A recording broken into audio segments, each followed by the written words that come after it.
Oke, jadi di mata kuliah pemodelan perangkat lunak ini, karena teman-teman di sini kebanyakan atau hampir semua ya bahkan mengambil KBK DSE, Data dan Software Engineering, maka mata kuliah pemodelan perangkat lunak ini adalah mata kuliah pilihan wajib ya yang teman-teman ambil di semester ini.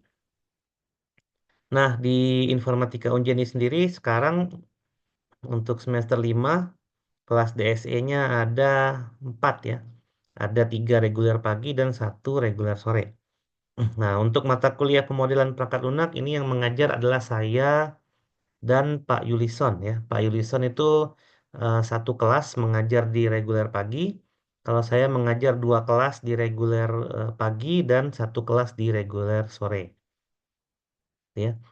Jadi ini adalah mata kuliah yang sebenarnya mata kuliah prerequisite ya, yang membutuhkan mata kuliah prerequisite sebelumnya.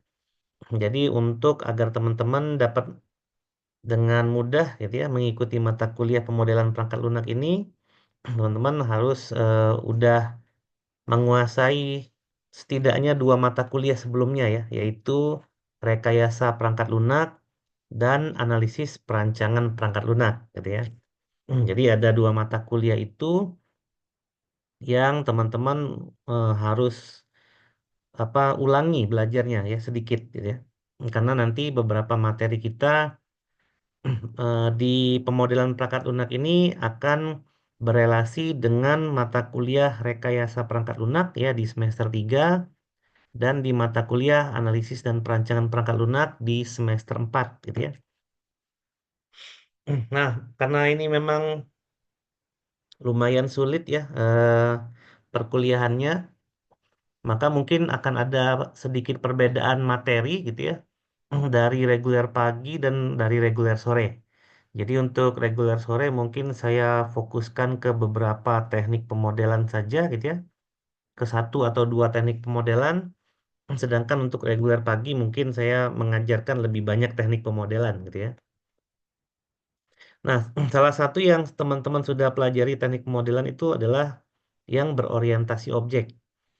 Ya, waktu itu di semester 4 ya dalam mata kuliah analisis dan perancangan perangkat lunak gitu ya. Nah, sedangkan di kuliah ini kita akan mempelajari lebih banyak lagi ya sebenarnya tentang strategi desain perangkat lunak selain yang menggunakan pendekatan berorientasi objek ya. Jadi kita akan membahas ada beberapa, namun untuk regular sore mungkin akan saya detailkan aja ke satu atau ke dua eh, varian ya dari pemodelan perangkat lunak selain yang pendekatan objek kemarin ya. Jadi seperti itu. Nah, karena memang mata kuliah ini lumayan gitu ya, lumayan menyita waktu, walaupun hanya 2 SKS dan tidak ada praktikum, gitu ya. Nah, di sini ada tujuan mata kuliah ya, seperti biasa. Tujuan mata kuliah ini dirancang dari panduan kurikulum ya di Informatika Unjani, dari capaian mata pembelajaran, mata kuliah diharapkan gitu ya. Kami sebagai tutor di sini, saya dan Pak Yulison berharap apabila teman-teman berhasil mengikuti mata kuliah ini, maka teman-teman akan mampu memahami apa itu software design ya atau desain perangkat lunak yang menjadi bagian dari software development lifecycle. Nah, kalau kita lihat software development lifecycle itu adalah materi yang kita pelajari di rekayasa perangkat lunak ya atau di software engineering. Ya, jadi kita akan sedikit mengulang gitu ya untuk materi rekayasa perangkat lunak tersebut. Nah, tapi tidak akan banyak ya nanti di pertemuan 2 atau pertemuan 3 hanya sebagian materi saja yang kemungkinan besar berelasi dengan kuliah ini. Ya, apabila nanti ada yang perlu dibaca kembali, teman-teman bisa membaca materi yang sudah di-share sebelumnya ya untuk RPL dan APPL. Nah, SDLC sendiri itu berasal dari software proses gitu ya. Kita tahu Ada berbagai macam variansi dari software proses. Yang kita ambil itu ada 6 gitu ya. Ada analisis dan perancangan analisis, kemudian ada perancangan perangkat lunak, lalu ada coding ya atau implementasi perangkat lunak, lalu kemudian ada pengujian perangkat lunak ya, dan ada deployment serta maintenance. Itu ada 6. Nah, masing-masing software proses itu nanti akan dilaksanakan dengan 4 cara. Yang pertama adalah sekuensial, ya, jadi satu persatu dilaksanakan. Jadi kita akan analisis dulu, melakukan analisis kebutuhan, gitu ya. Lalu kemudian akan kita rancang softwarenya, lalu kita coding, kemudian kita uji softwarenya, lalu akan kita install ya, deployment, dan kalau ada bug atau ada kekurangan, kita lakukan maintenance, ya itu secara singkatnya. Dan setiap software proses itu dilaksanakan secara bergantian. Nah, itu yang sekuensial. Lalu kemudian ada yang paralel. Paralel itu berarti dari software proses yang disebutkan tadi, ada satu, ada dua atau tiga proses yang dilakukan secara bersamaan, gitu ya, di waktu yang sama. Lalu ada yang iteratif. Nah, iteratif itu kita lakukan sedikit demi sedikit ya, per modul misalnya. Jadi pertama kita kerjakan modul satu, lalu modul 2, modul 3, modul 4, dan seterusnya. Kemudian ada evolutionary ya, yang kita membuat semua perangkat lunaknya, lalu kita perbaiki sedikit demi sedikit sehingga menghasilkan perangkat lunak yang utuh gitu ya. Nah, di software development lifecycle itu diambil dari software proses tadi. Sehingga kita kenal ada yang namanya waterfall gitu ya. Ada yang namanya prototype, ada yang namanya V-model ya, dan seterusnya. Nah, yang tadi saya sebutkan itu adalah pendekatan tradisional atau klasik. Lalu waktu di RPL juga saya sedikit menyampaikan, ya lumayan ya, di 2 pertemuan menyampaikan ada pendekatan modern yaitu agile development ya. Di mana yang menjadi contoh kita waktu itu adalah pendekatan dengan Scrum. Dia ada sprint, ya sprint meeting, ada product backlog, ada retrospektif dan lain-lain. Nah, jadi kita reminder itu dikit nanti gitu ya. Lalu tujuan yang kedua, apabila teman-teman mengikuti mata kuliah ini, harapan kami teman-teman bisa memahami masalah yang sering terjadi dalam pemodelan perangkat lunak.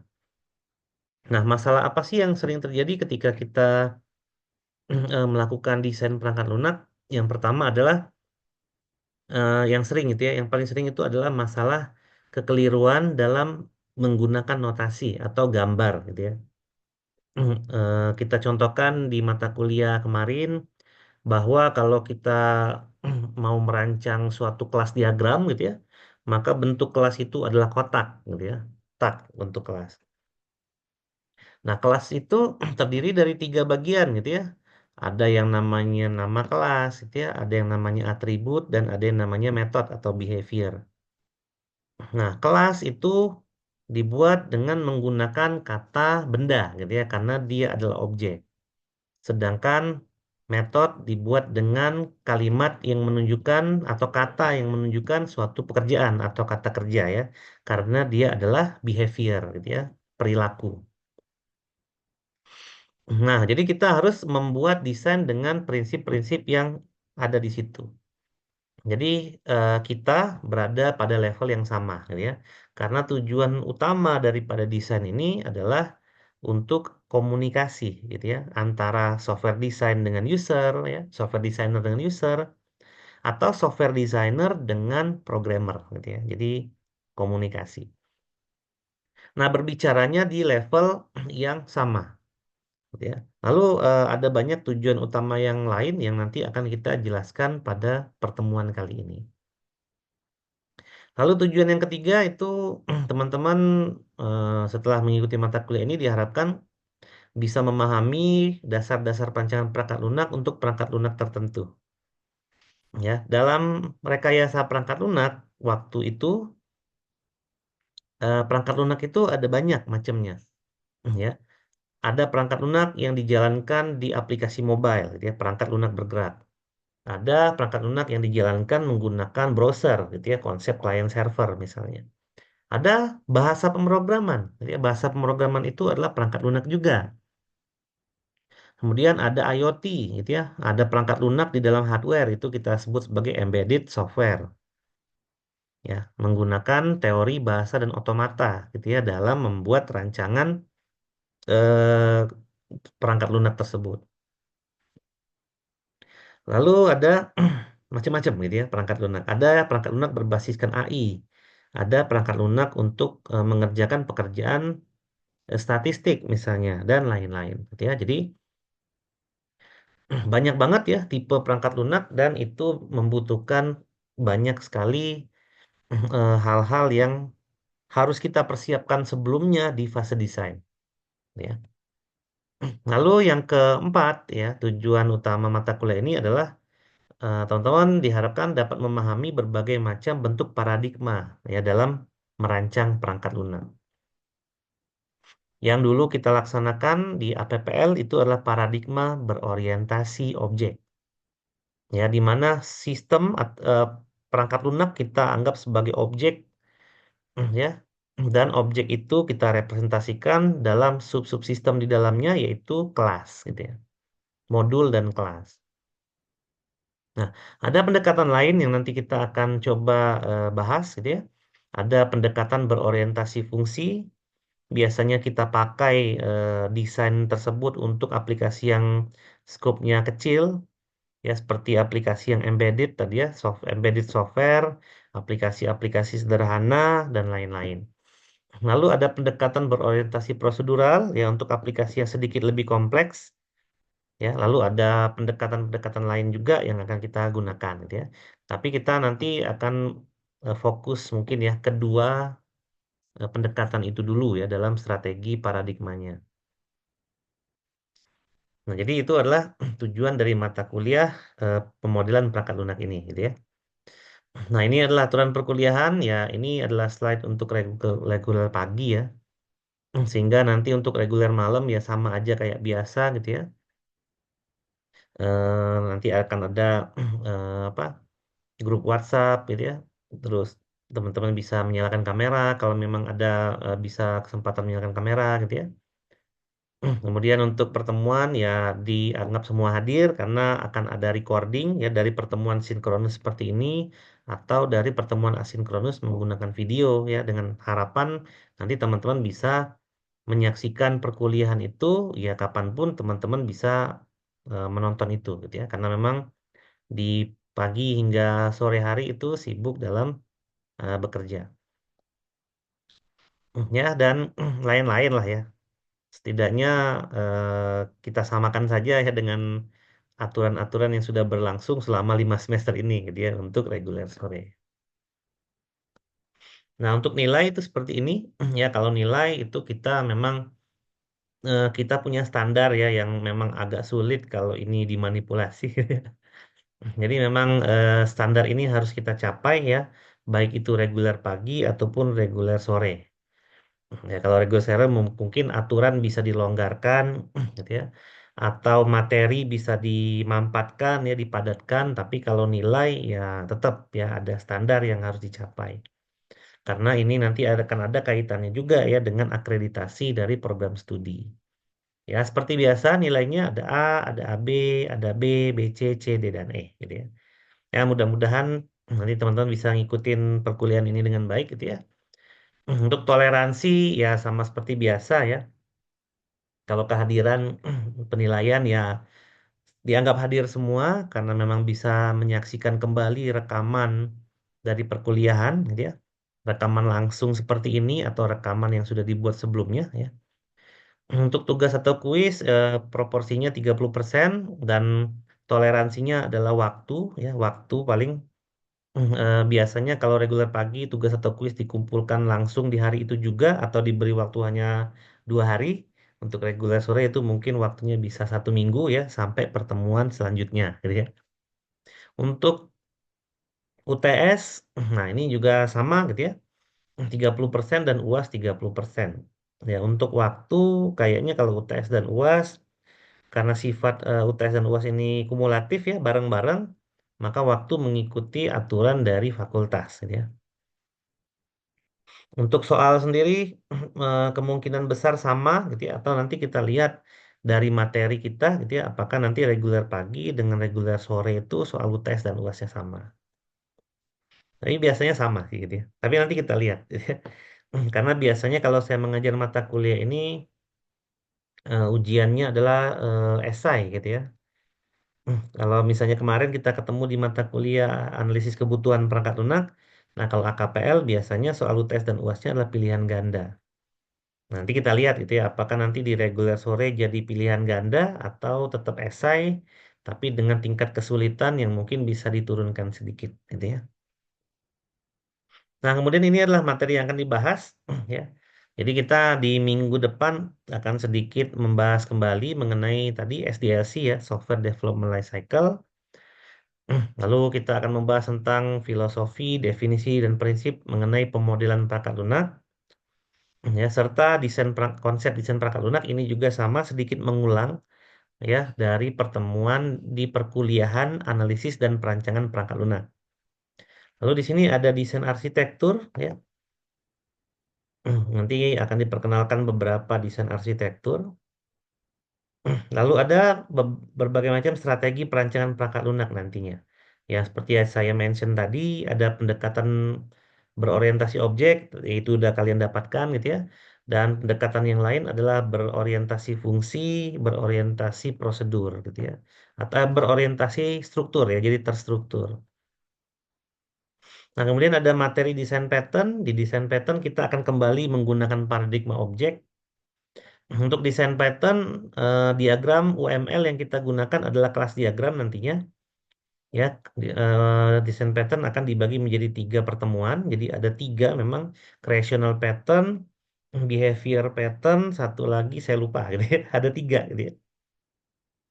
Nah, di mana masing-masing desain pattern itu akan memiliki desain kelas yang berbeda-beda dan akan ada tujuannya masing-masing gitu ya.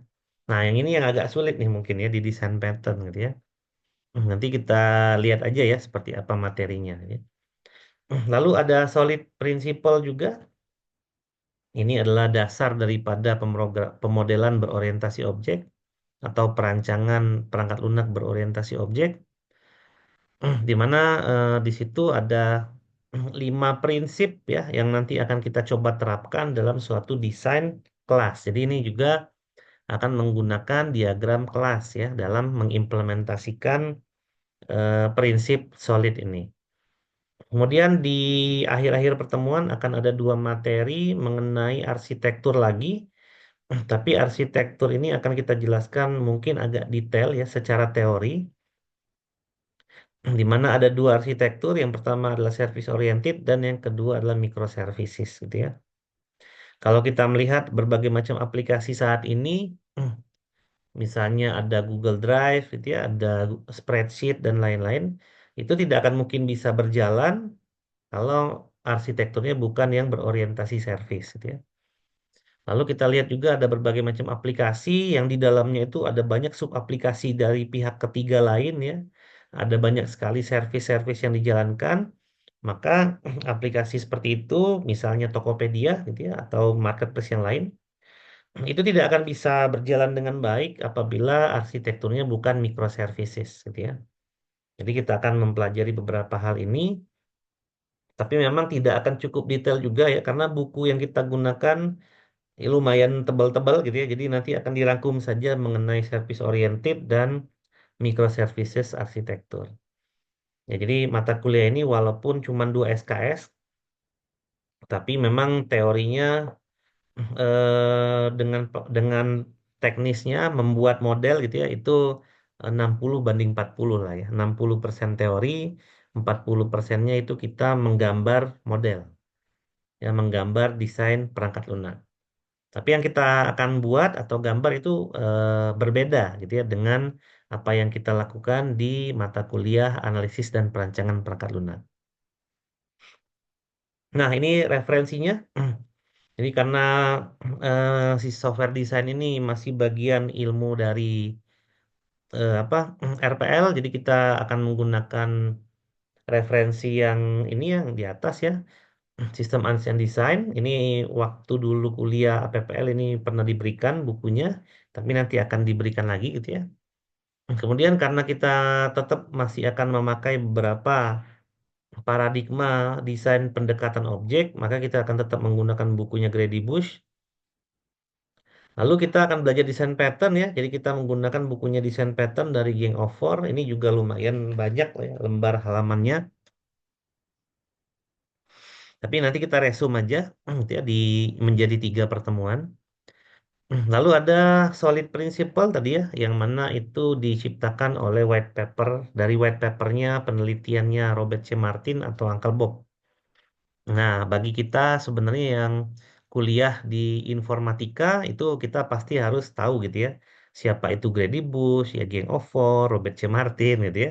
Karena itu adalah beliau-beliau itu adalah para inventor ya di dunia informatika, khususnya di dunia software engineering. Ya, teman-teman kan ngambilnya KBK-nya data dan software engineering ya soalnya. Kemudian karena kita juga membahas tentang service oriented arsitektur, kita ambil bukunya IBM ya mengenai software oriented arsitektur dan web service. Dan karena kita akan membahas juga sedikit tentang microservices, maka kita akan menggunakan bukunya Sen Newman. Ini udah banyak digunakan ya. Di mana judulnya adalah Building Microservices, Designing Fine-Grained System. Ini bukunya lumayan tebal juga, ada 400 atau 500-an lembar, tapi kita resume aja ya menjadi pertemuan satu materi, ya satu pertemuan maksud. Jadi seperti itu ya referensi kita. Nah, di sini ada pengantar mata kuliah pemodelan perangkat lunak, namun seperti biasa, sebelum kita lanjutkan ke materi pengantar kuliah, apakah ada yang mau ditanyakan terlebih dahulu? Ada yang ingin ditanyakan? Dari saya belum ada, Pak. Belum ada ya? Ya, makasih ya. Kita udah berapa orang nih? Oke, kalau belum ada, kayaknya yang lain juga belum ada ya. Ini pengantar kuliah biasa, untuk aturan-aturannya yang kayak biasa, paling yang berbeda adalah materi aja ya yang akan dibahas, kemudian dari referensi ya. Sisanya itu sama aja ya dengan kuliah yang lain. Baik, kita mulai ke materi pengantar pemodelan perangkat lunak. Jadi dari buku referensi yang kita gunakan nantinya ya ada istilah software design. Nah, software design ini adalah bagian daripada software development lifecycle. Ya, di mana di sini disebutkan bahwa software design adalah semua mengenai memodelkan software system, gitu ya. Nah, kita waktu belajar RPL masih ingat mungkin ya, apa itu software? Ya, software adalah terdiri dari kumpulan benda yang terdiri dari dokumentasi, instruksi komputer, dan data, gitu ya. Nah, di sini ditambahkan software system. Berarti ada sistem ya di situ. Sistem secara definisi adalah kumpulan berbagai macam benda yang bekerja sama untuk satu tujuan yang sama. Misalnya sistem pernafasan, maka benda yang kita maksud itu adalah paru-paru gitu ya. Eh, tenggorokan apa kerongkongan gitu ya, lupa lagi. Terus ada hidung ya, ada udara dan lain-lain. Itu adalah benda yang kita maksudkan. Nah, tujuannya adalah satu gitu ya, untuk mengalirkan udara masuk ke paru-paru dan mengeluarkan udara keluar paru-paru. Artinya menghisap O2 dan mengeluarkan CO2 gitu ya. Nah, di sini tertulis software system. Berarti maksudnya adalah kumpulan berbagai macam komponen-komponen gitu ya yang ada pada suatu perangkat lunak yang kemudian itu akan menjadi satu secara kesatuan utuh ya sebagai perangkat lunak yang utuh gitu ya. Nah, itu kita bisa lihat definisi software system itu dari yang definisi di poin kedua ya. A system is an organized or complex whole gitu ya. Jadi sistem yang nanti akan berorganisasi dan kompleks secara menjadi satu kesatuan dan nanti akan berkombinasi dan menyatu gitu ya, assemblage and combination sehingga menjadi sesuatu yang kompleks atau menjadi sesuatu yang utuh secara keseluruhan.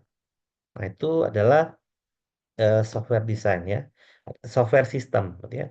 Jadi software design itu adalah memodelkan semua yang ada pada software system. Ya, apa saja yang dimodelkan? Macam-macam. Ya, kita memodelkan atau mendesain tampilannya, misalnya. Kita memodelkan atau mendesain datanya.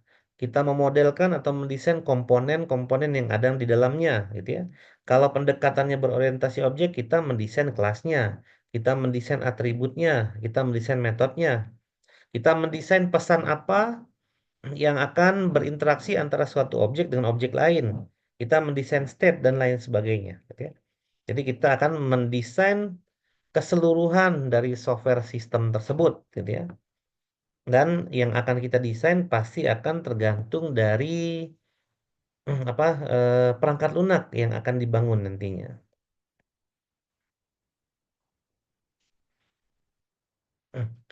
Nah, di sini ada beberapa istilah umum ya dalam proses pemodelan.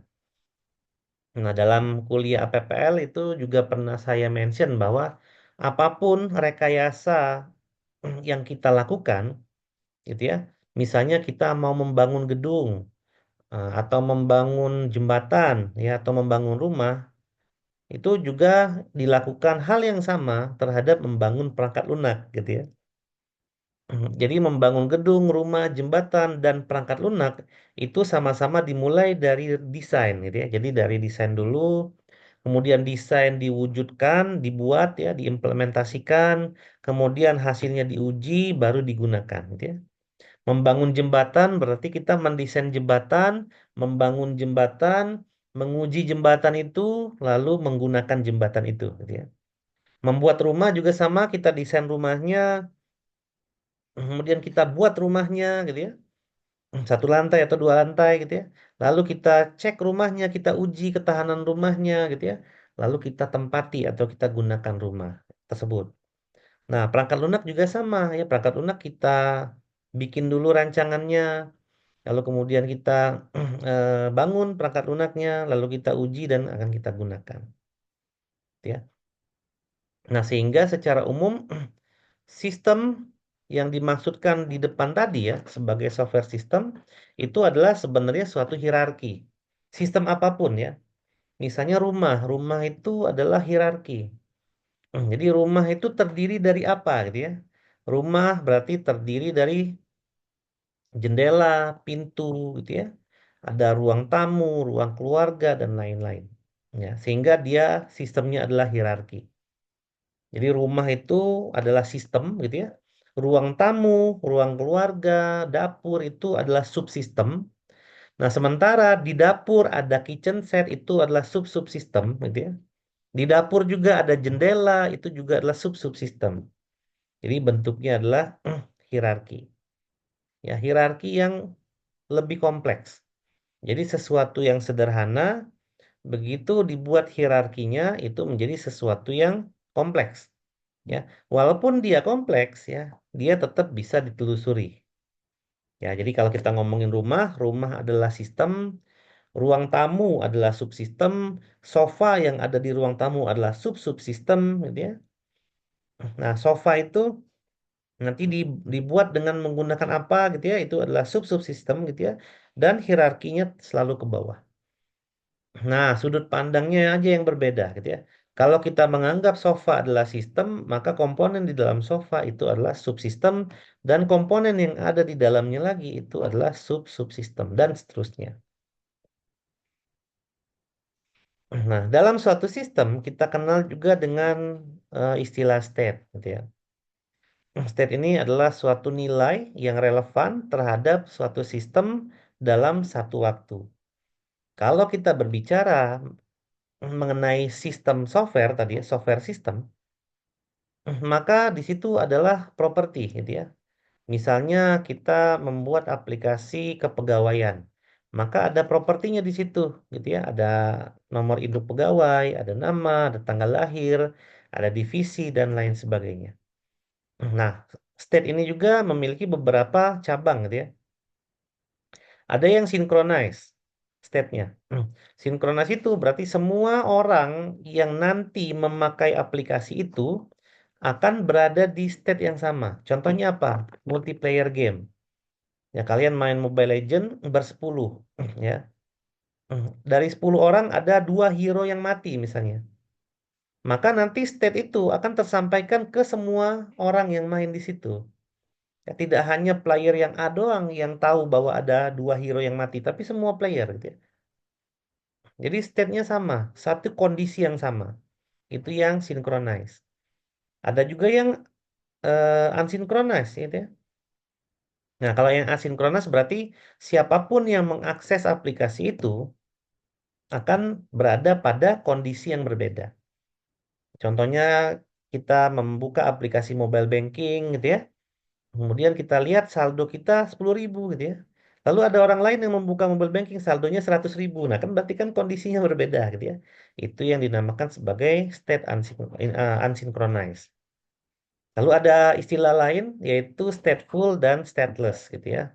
Nah, itu nanti teman-teman bisa coba cari gitu ya definisinya dan sama aja ya itu dengan yang sinkronus dan asinkronus. Nah, lalu dalam suatu sistem itu ada yang disebut sebagai environment gitu ya. Jadi dalam satu sistem itu ada batasannya atau boundary-nya, kemudian ada environment-nya ya. Kalau saya mau membuat jembatan, maka jembatan itu adalah sistem gitu ya. Nah, boundary itu apa? Jembatan ini ditempatkan di mana? Misalnya jembatan ini ditaruhnya di desa, ya. Di mana saat saya membangun jembatan, kekuatan jembatan ini hanya bisa dilalui oleh motor, misalnya. Nah, itu adalah boundary, gitu ya. Berarti sistemnya adalah jembatan, boundary-nya adalah jembatan ini hanya bisa dilewati oleh motor. Nah, motor itu adalah environment, gitu ya. Jadi environment dari sistem itu adalah suatu kumpulan elemen atau objek atau apapun itu di mana dia bukan bagian dari sistem tapi bisa mempengaruhi sistem. Jadi dia mempengaruhi sistem dari sisi manapun termasuk mempengaruhi perubahan state-nya. Ya, jadi sistem tadi jembatan, boundary-nya adalah jembatan ini hanya dapat dilalui motor, environment-nya adalah motor gitu ya.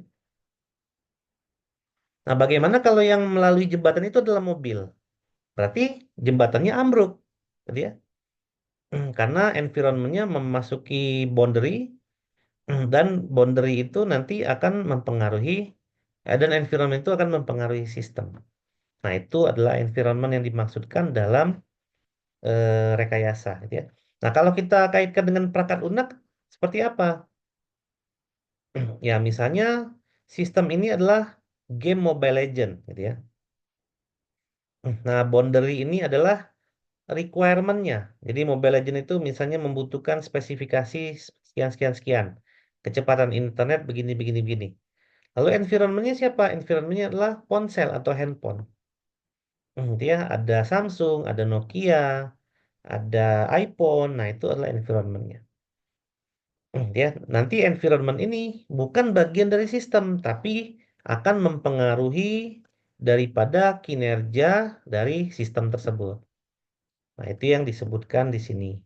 Nah, sistem ini kita breakdown lagi karena bentuknya hierarki sehingga jadinya seperti ini kan nanti ya. Jadi ini tuh sebenarnya adalah hierarki daripada sistem yang lebih besar ya. Dan ketika kita terapkan hierarki, masing-masing sistem itu ada boundary-nya dan ada environment-nya masing-masing ya. Nah, lalu untuk boundary itu sifatnya subjektif ya. Itu tergantung dari kebutuhan aja. Kalau misalnya tadi jembatan yang kita bangun itu hanya bisa dilewati motor karena posisi jembatan itu memang hanya di pedesaan dengan lebar jalan hanya 2 meter, ya maka itu boundary-nya gitu ya. Lalu kalau kita membuat jembatan di kota melintasi laut dengan lebar jalan sekitar 20 meter misalnya ya karena itu memang boundary-nya. Tapi itu sama-sama jembatan gitu ya, sama aja sama-sama jembatan. Yang membedakan adalah boundary dan environment-nya. Sistemnya sama. Nah, jadi seperti itu ya. Jadi kalau kita kaitkan antara environment ini dengan sistem, ya maka akan tergantung sudut pandang tadi, gitu ya. Kalau di sini contohnya desain interior akan menganggap sofa itu adalah bagian daripada ruang keluarga. Berarti sistemnya adalah ruang keluarga, subsistemnya adalah sofa. Tapi bagi tukang pembuat sofa, menganggap sofa itulah yang sistem, gitu ya. Di mana subsistem di bawahnya itu adalah kayu, kain, paku, karet, dan lain-lain. Nah, dalam menerapkan suatu sistem, gitu ya, kita perlu menyeting atau membatasi batasan ini. Karena itu akan menjadi suatu batasan yang akan kita gunakan sebagai investigasi dan problem solving. Jadi ada ruang untuk itu, gitu ya. Nah, secara umum sistem itu adalah input, transformation, dan output. Tapi kalau kita kaitkan dengan software system tadi ya, bahwa eh, software itu adalah input, proses, dan output, gitu ya. Jadi seperti itu. Lalu dalam suatu sistem itu diperkenalkan istilah model atau desain ya. Nah, model itu dibuat untuk mendeskripsikan sistem yang akan dibangun, tapi dengan menerapkan atau dengan mengambil beberapa detail, gitu ya. Nah, ini nanti akan ada kaitannya dengan abstrak, gitu ya. Nah, lalu model itu adalah hal yang paling penting dalam tools engineering atau rekayasa. Jadi kalau kita mau merekayasa sesuatu seperti yang saya mention tadi ya, yang di awal pertemuan, baik kita mau membuat jembatan misalnya, membangun rumah, membangun software, maka diawali dengan desain terlebih dahulu atau model terlebih dahulu. Nah, apa tujuannya membuat model? Agar kita bisa lebih mengerti apa yang mau kita buat dan kita bisa menganalisa serta kita bisa merekayasa problem-problem yang sangat kompleks di dalamnya. Ya, itu adalah model. Nah, contohnya seperti ini gitu ya. Ada bedroom, di sini ada family room, ada living room, master bedroom dan lain-lain. Ini semuanya adalah model ya atau kita sebut sebagai desain.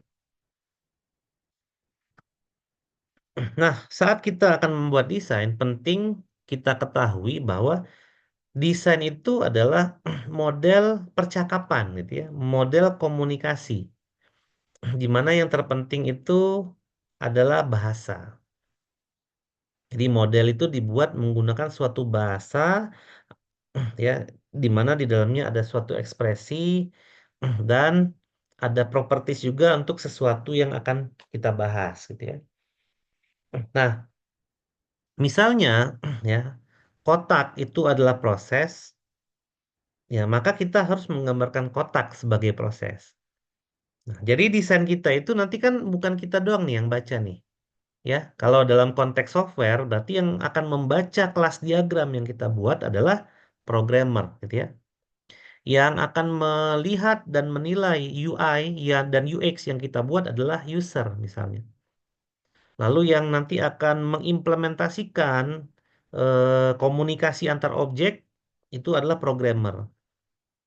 Ya, maka kita harus sesuaikan bahasa kita di level yang sama, gitu ya. Ya, contohnya gini aja. Orang Indonesia mau ngomong sama orang Rusia. Kalau kita menggunakan bahasa kita masing-masing, itu nggak akan nyambung. Nah, kita harus cari bahasa penengah nih, gitu ya. Misalnya bahasa Inggris, nah baru ngomongnya nyambung, gitu ya.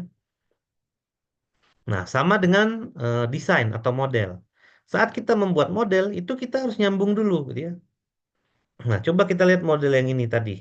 Ada family room, bedroom, dan lain-lain. Di sini ada garis-garis seperti ini. Ini tuh apa sih sebenarnya, gitu ya? Nah, kalau kita menginterpretasikan gambar ini sesuai dengan interpretasi diri kita sendiri, ya kita nggak akan tahu ini tuh apa, karena setiap orang punya interpretasinya masing-masing. Tapi kalau kita mengikuti ilmu modelingnya apa denah rumah gitu ya, kita tahu bahwa ini tuh adalah pintu gitu ya. Sehingga siapapun yang akan melihat gambar ini, dia memiliki persepsi yang sama bahwa ini tuh adalah pintu gitu ya. Ini tuh adalah pintu, ini adalah pintu dan lain-lain. Ya, jadi itulah pentingnya bahasa sebagai salah satu daripada penjembatan antara orang yang melakukan desain atau modeling dengan orang yang nanti akan memanfaatkan desain tersebut. Nah, gitu ya. Nah, itu adalah masalah yang tadi juga di awal saya mention ya.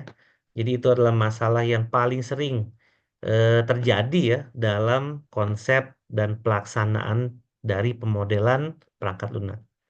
Ya, nggak cuma pemodelan perangkat lunak sih, dari semua pemodelan ya problemnya sama, gitu ya. Nah, kemudian ada dari pemodelan itu yang namanya abstrak. Ya, abstrak itu adalah suatu proses yang akan mengambil detail dari suatu model. Ya, misalnya denah ini tadi. Ini detail nggak? Nggak, gitu ya.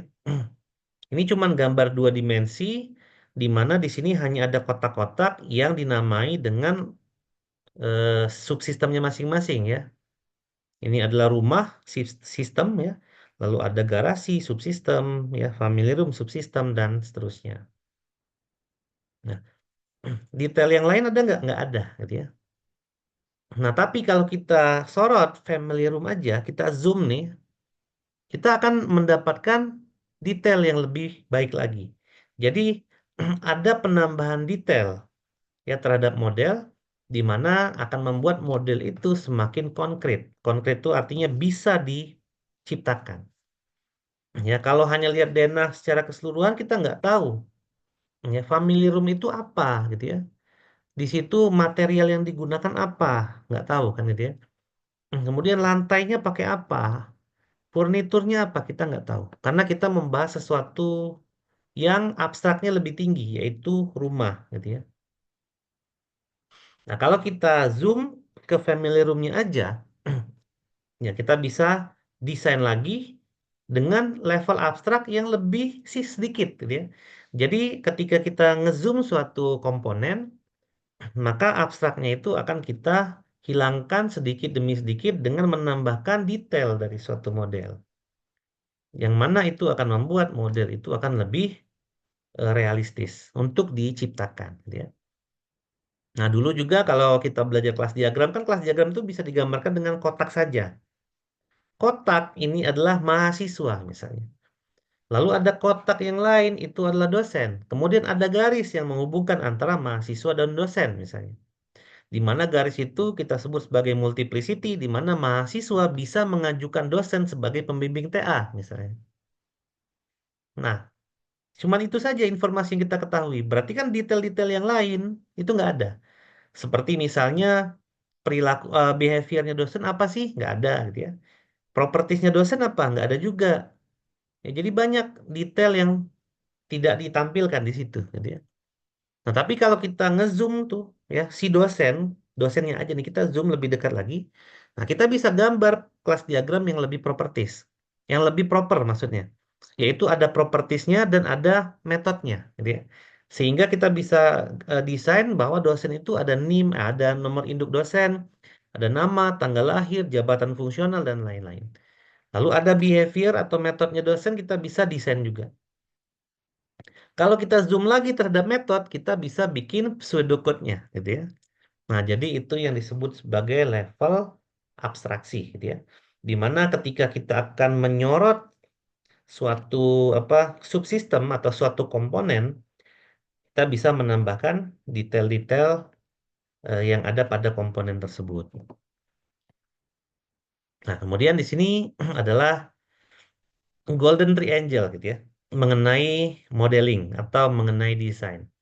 Jadi di sini ada alasan mengapa kita lakukan desain. Yang pertama itu agar kita bisa melakukan eksperimen, ya. Misalnya kita mendesain jembatan nih, lalu kita uji secara simulasi. Jembatan ini kalau dilalui motor ambruk nggak? Gitu ya. Nah, kalau ambruk kita bisa rekonstruksi lagi tuh ya. Karena dia sifatnya masih model, gitu ya. Kita belum bangun, maka cost-nya akan lebih sedikit. Lalu yang berikutnya untuk mengklarifikasi. Ya, apakah jembatan ini memang harus dibuat seperti ini atau bukan? Atau enggak? ya. Apakah kekuatan jembatan ini harus menahan beban segini berat atau tidak, ya. Nah, kemudian untuk lebih dapat dimengerti, gitu ya. Jadi kalau kita akan membuat sistem, ya, sistem di sini adalah jembatan, maka dengan melakukan pemodelan terhadap jembatan itu, kita akan lebih paham jembatan ini seperti apa nantinya, berfungsi dengan baik atau tidak, gitu ya. Sering dilewati atau tidak. Ada kemungkinan nggak kalau orang yang menyender di pinggir jembatan tuh bakal kecemplung ke kali, gitu ya. Nah, begitu pula nanti dengan perangkat lunak. Ya, kita memodelkan perangkat lunak agar kita bisa paham kita tuh mau bikin apa sebenarnya. Nah, kenapa? Terus alasan lain untuk pemodelan itu adalah bisa dianalisa dan bisa dievaluasi. Nah, karena alasan inilah kita akan memodelkan suatu sistem tadi, ya dalam konteks kita ini adalah perangkat lunak. Apa saja sih yang kita model, yang kita gambarkan, gitu ya, yang kita akan desain? Yang pertama adalah struktur. Ya, kalau misalnya ngomongin jembatan ada struktur jembatan. Kalau rumah misalnya ada struktur rumah seperti pondasi, dinding dan lain-lain. Kalau perangkat lunak, kalau kita gunakan pendekatan paradigma objek, struktur itu ada kelas gitu ya. Ada state diagram, ada komponen diagram, ada deployment diagram dan seterusnya. Kemudian ada transformation, kita mendesain prosedur, function, ya, metode kalau untuk software. Lalu ada input, kita mendesain data, gitu ya. Lalu ada output, kita mendesain laporan, report, misalnya dalam bentuk grafik dan lain-lain. Lalu kita juga mendesain state. Nah, bagaimana cara memodelkan ini? Kita bisa gunakan grafik, gambar, notasi, gitu ya. Use case itu lonjong, gitu ya. Aktor itu bentuknya stickman, kelas diagram itu kotak, dan seterusnya.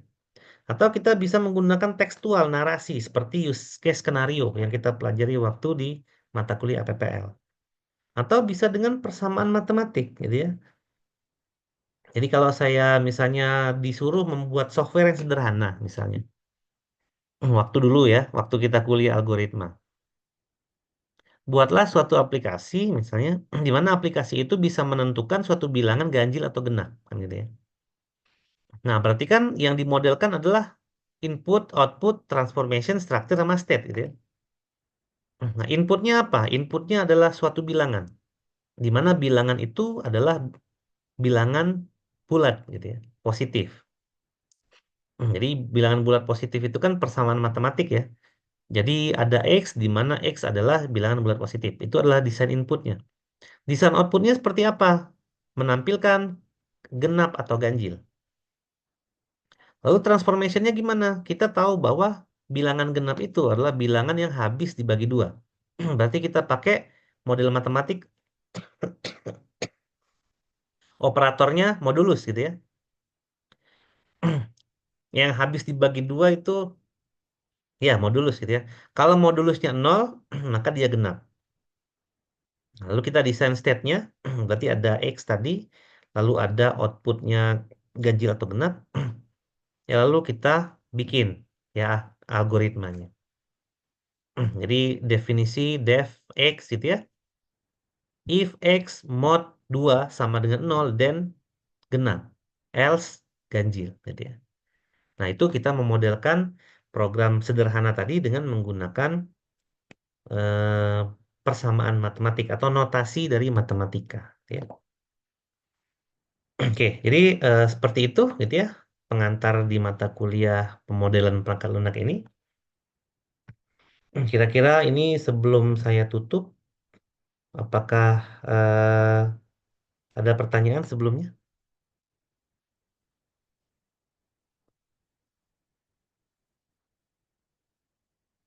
Hmm, Oke, aman ya? Mau bertanya Pak saya. Oh ya boleh, silakan.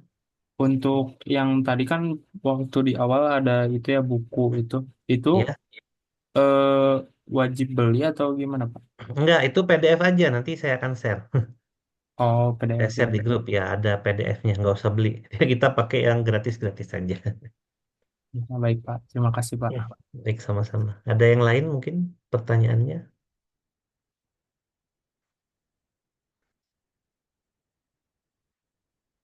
Oke, kita hanya berlima ternyata gitu ya.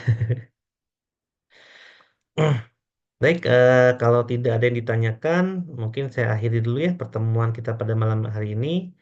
dan memang sedikit lebih cepat gitu ya karena memang masih pengantar gitu ya. Ya, itu saja dari saya ya. Terima kasih atas partisipasinya. Bagi yang masih bekerja silakan lanjut ya. Bagi yang udah selesai boleh istirahat. Itu saja dari saya. Terima kasih. Wassalamualaikum warahmatullahi wabarakatuh. Waalaikumsalam. Terima kasih, Pak. Baik, terima kasih. Saya live dulu ya. Nanti rekamannya akan saya share di grup. Baik, Pak.